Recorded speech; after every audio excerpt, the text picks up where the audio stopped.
family. Silver Eagle here from Ponyville Live. I'm here at BABSCon 2015 in San Francisco, California, and I'm joined by a very special guest once again here on Ponyville Live. Cathy, is it Weseluck? Weseluck, yes. That's right. I remember we talked about that. The Brave and Glorious. Yes, the Brave, the Brave and Glorious Esquire, the third. That's right. Now, Cathy, we first interviewed you back in 2013. It's been an almost hard to imagine 2 years. I know, I can't believe it. Since then. That's astonishing to me that it's been that long. Feels like a blink of an eye, really. But, it does. Yeah, and we talked back then, and what we were talking about. And I wanted to finish our conversation because we never got a chance to. But we were talking about your work in sociology. Oh, yes. Yes. That you come from a background that's not typical for every voice actress. That you've had that academic background in sociology, and so I wanted to get your perspective. I mean, especially now that you've had 2 years of research. It has been fascinating. Oh, absolutely. Talking to everybody and being in the experience myself, too, has provided quite a bit of info. Isn't it fascinating? Yeah. It really is. And just to clarify, the background that I do have with respect to sociology is my main degree program I do have is a Bachelor in Music. And I couldn't decide between sociology, like sociology, psychology, or music. I had a few areas, so I decided to take a minor in sociology. Gotcha. Okay. And it turned out that my true passion really is sociology and the humanities, although I am interested in, I like the Weather Channel, climate change and things like that. But I mean, so that is officially what my background is. So I can't say I'm registered sociologist. People think that I do this, but it's an amazing interest for me and really my true interest. So is there a registration for sociologists? Well, what I mean is to follow through. Well, what I mean is there are sociologists. Yeah, actually. Yeah. Well, I mean, I think most people do teach. Right. They're professors or they teach. So, yeah, absolutely. Or they do research. Yeah. Yeah. So what steered you on this path then? I remember we talked about it a little bit that you're in this position now where you get to interact with people, but you have this dynamic with them, right, where they sort of look up to you in some sense, that you voice the characters that they escape into. This is the world they escape into. And how has that affected, your background being, in sociology? How do you perceive that experience? Like, is this just all the more rewarding for you because of that? Like that? Well, I think so, but I think having that interest and sort of being interested in human nature, sure, and finding it interesting to observe how all of us behave in society for different reasons and why this phenomenon has taken flight, so to speak. Sure. What I feel is that we're really all the same. So even though I am finding myself in this incredible surreal space, and having the opportunity, being grateful to meet everybody, I really do see it that way, that I'm fortunate to have the experience, but that we're really no different. So sure, I kind of take it from that approach and that viewpoint. Right. So when people come to me, with the looking up to me or et cetera, I treat that with respect. And, sure, absolutely. And am also equally interested in what that other person's about.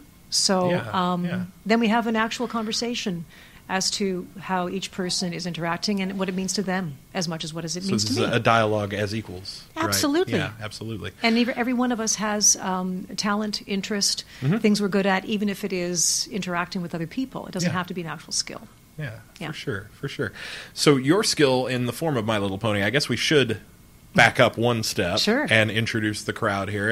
And a lot of people would recognize your most evident voice, right, which is Spike, right? You're the Twilight Special Assistant, Dragon, Forever Young, Dragon Pony. Yeah, but now I'm Brave and Glorious, right? Now you're Brave and Glorious, right, exactly. Actually, I don't see it that way. I just like helping out and hope I can still do that.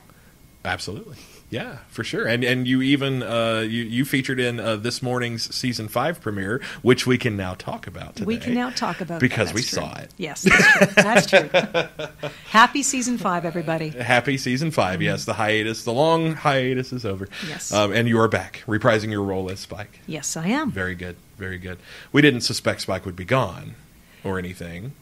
Well, he's completely wrapped up in hoofball right now. So what you can't pull him from that. He's got a big tournament happening here with Big Mac. So I should have played hoofball instead of ping pong. at the con. Although it would be more like claw ball, wouldn't it, for him? Yeah, with the claw, right? He's Right. got a claw cramp. That's right. That he's got to deal with. So you're just fascinating because you have this background. Besides the sociology, which I find interesting just from a sheer, philosophical standpoint, but also ping pong. Your other, your cutie mark is ping pong, especially at least in the panelist sense. In your role as a panelist here at BABSCon, you were the challenger. Yes. In this ping pong tournament, and of course we'll have this up on our website. But what was the basic? What inspired you to do a ping pong tournament? Well, it was, I think last year at BABSCon, we were all trying to think of what would be fun to do for the convention that would be really different. Yeah. And I just said, well, why don't we do something that's fun and, sort of sportsy? Yeah. And I thought, you know what? I know this is really bizarre, but I just have a knack. I know how to play ping pong. So why don't we just try ping pong? They're like, okay. But it was too quick a suggestion, for last year, so it couldn't be set up, and I didn't know that it would occur. So it was really quite a whimsical thing. It was just like, what could we do, and what would people enjoy and have fun with? That's completely different. Yeah. So I happened to be able to play ping pong, and my brother and I would challenge each other when we were kids. We played pool and ping pong, and he was better at pool, and he's still very good at ping pong, so...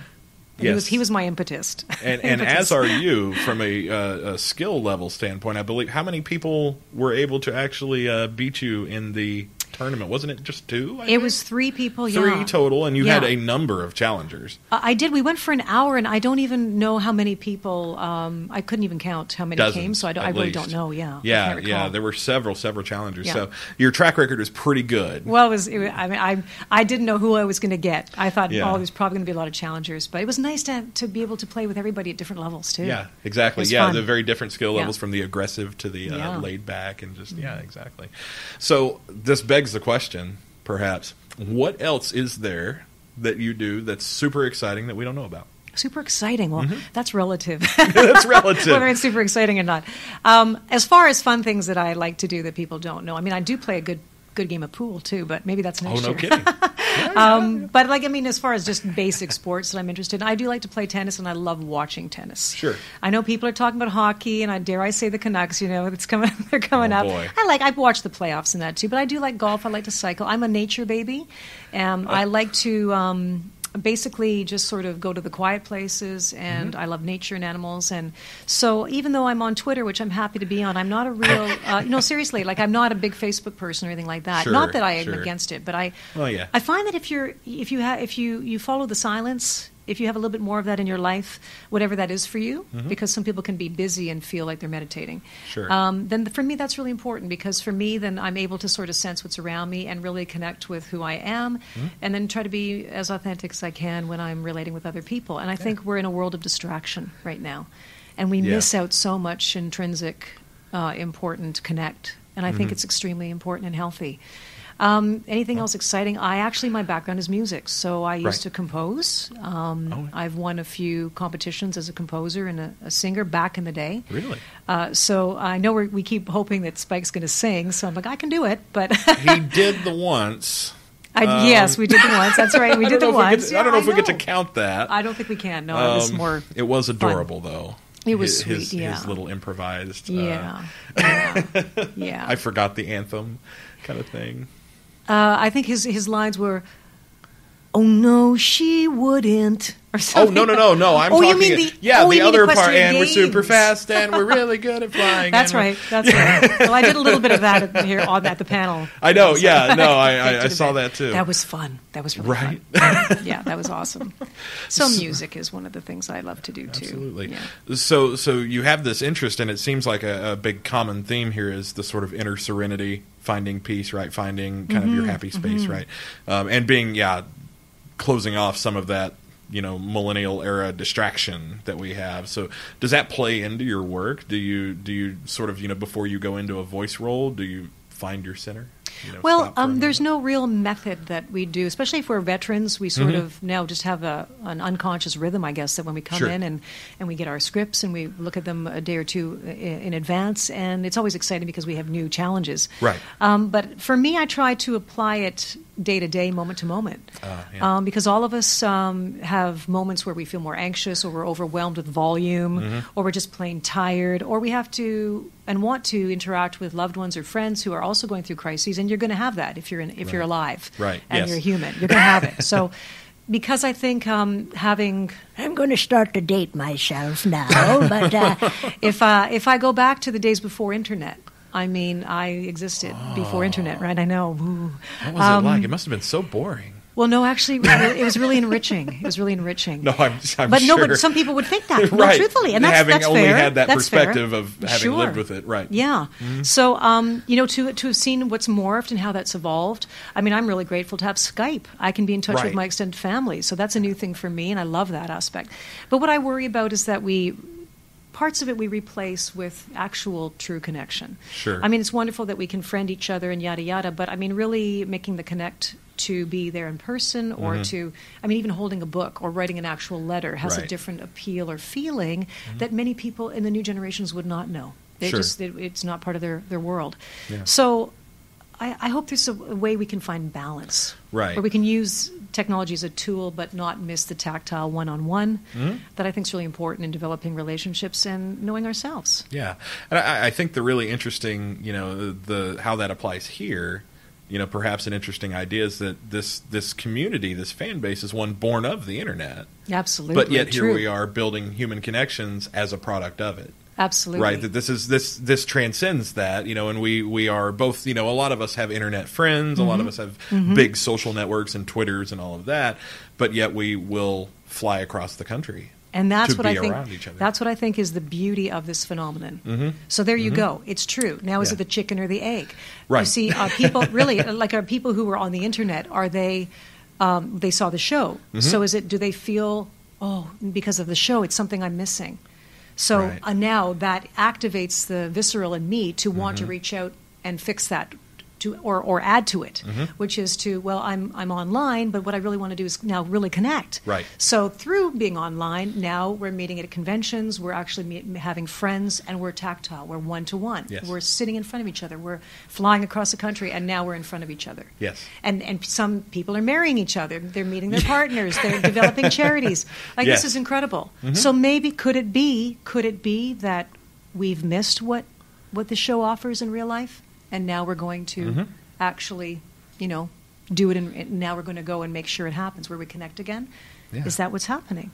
And now we can use internet as a tool so that we can spread it further and further and further, and then meet, And then build those connections. preserve, Yep. preserve what we may have lost. Absolutely. And that, to me, is a wonderful thing. Absolutely. Very much food for thought there. Absolutely. Always a great conversation. Yes. Kathy, it's always great to talk with you. Thank you for taking some time out of your, I know, busy schedule My to talk pleasure. with us. And I hope you enjoy the rest of BABSCon. Thank you. Hopefully the community, can, continue to show their respect for the work that you do. Oh, I thank you. Well, it's a pleasure for me and an honor to be at each one of these and to meet Yeah. you guys, too. Absolutely, absolutely. Yeah. Well, with Ponyville Live, this is Silver Eagle here with Kathy. You can call me I did Kathy. so good until the last It's 3 okay. seconds. You can call me Cathy. Cathy Weseluck. Cassie? Cathy Weseluck. Thank you. Thank you so again. much.